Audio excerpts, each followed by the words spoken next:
बाहर चलिए, चलो बाहर चलिए, चलिए चलिए बाहर चलिए, चलो बाहर चलिए, चलिए।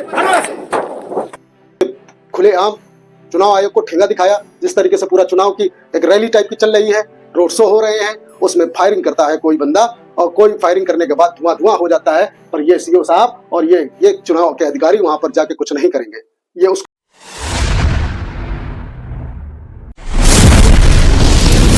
आज हम बात करेंगे जो सोशल मीडिया पर कई दिनों से एक चर्चा का विषय बना हुआ है और कहीं ना कहीं हम और आप सोशल मीडिया के माध्यम से, मीडिया के माध्यम से इस चीज को, इस खबर को जरूर देखे होंगे।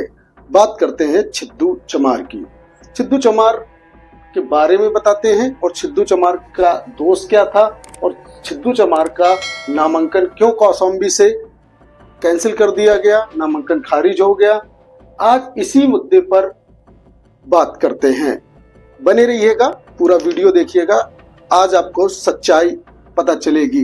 भारत देश एक लोकतांत्रिक देश है और लोकतंत्र की दुहाई देने वाले, चाहे सत्ता के गलियारों से घूमते हुए निर्वाचन आयोग के चौखट तक जाते हुए चाहे कोई भी हो, वो लोकतंत्र की ही दुहाई देता है। आखिर छिद्दू चमार के बारे में बताते हैं। छिद्दू चमार कौशाम्बी संसदीय क्षेत्र के निर्दलीय प्रत्याशी थे, जैसा सब लोग वीडियो में देख रहे होंगे। आइए उनके बारे में, उनके विषय में पूरी जानकारी लेते हैं। उनका नाम छिद्दू चमार है। ग्राम तैबापुर, शमशाबाद, कौशाम्बी के रहने वाले हैं वो, उत्तर प्रदेश। और कौशाम्बी संसदीय क्षेत्र का प्रत्याशी निर्दलीय थे वो और 24 साल में वो 11 बार चुनाव लड़ चुके हैं।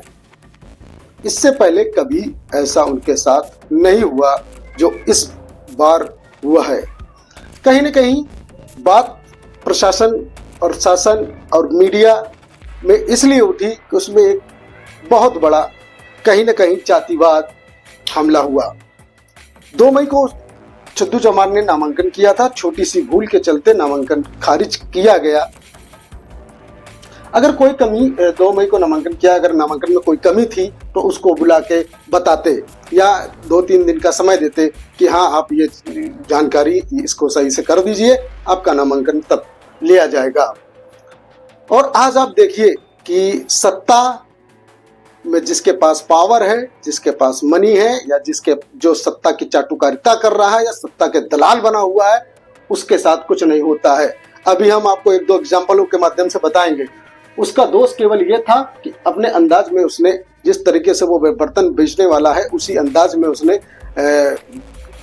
वहीं पर निर्वाचन कार्यालय में उसकी बात जब नहीं सुनी जा रही तो उसने मीडिया को अपनी तरफ आकर्षित करने के लिए उसने ढपली बजा दी। ढपली बजाना इतना बड़ा अपराध कर दिया कि जो थे ड्यूटी पर सीओ साहब थे, जिनका नाम सत्येंद्र तिवारी था।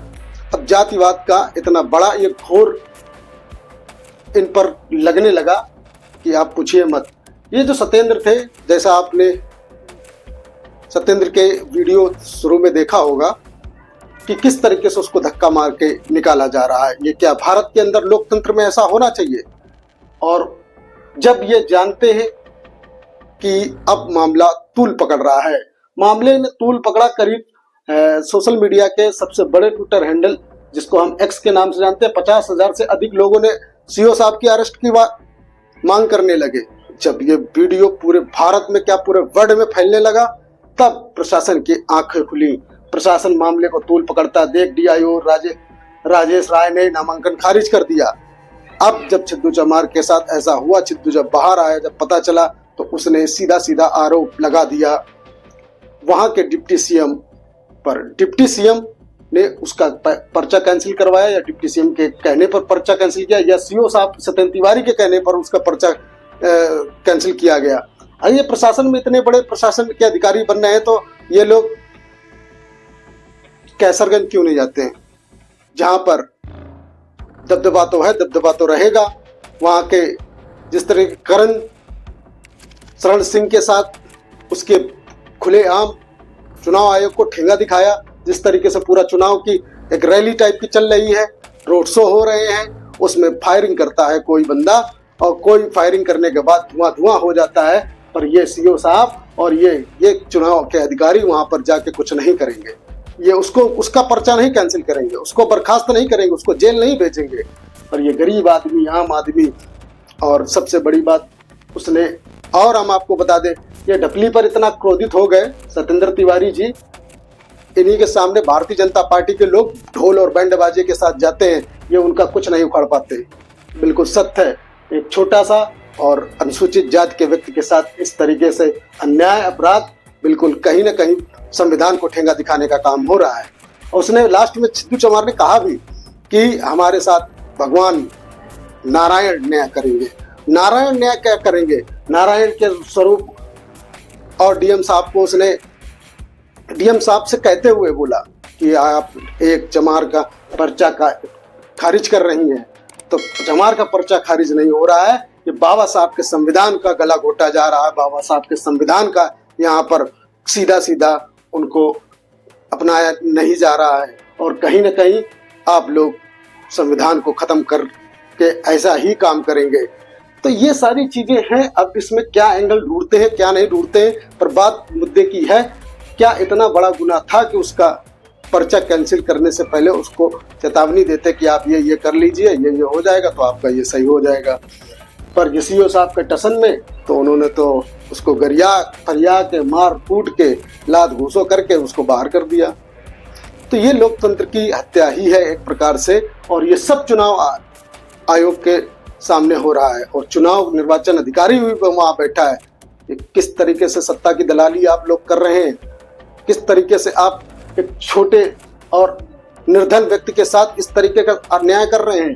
तो ये कहीं ना कहीं, अगर यही कोई किसी में दम हो, इनके दम हो, ये किसी भारतीय जनता पार्टी के उसका पर्चा कैंसिल करके दिखाएं, उसको मार के दिखाएं, उसको गरिया के दिखाएं, उसको भगा के दिखाएं, इनका वीडियो वायरल हो तब हम जाने। तो कहीं ना कहीं इसकी कोई गलती नहीं थी। वो चुनाव लड़ता चला आ रहा, 24 साल से चुनाव लड़ रहा है, 11 बार चुनाव लड़ चुका, वो हारे या जीते इससे कोई मतलब नहीं है। लोकतंत्र का मतलब क्या है? हम अपनी जिम्मेदारी से, हम भारत के संविधान को मानते हुए हम अपना पर्चा भर रहे हैं, हम अपना चुनाव लड़ रहे हैं। हारना जीतना तो जनता के हाथ में होता है। आपकी क्या राय है? छिद्दू चमार के साथ क्या हुआ? आप इनके साथ खड़े हैं? हमें कमेंट करके जरूर बताइएगा। मैं था पंकज कुमार, आप देख रहे थे बोल इंडिया एक्सप्रेस। जय हिंद, जय भारत।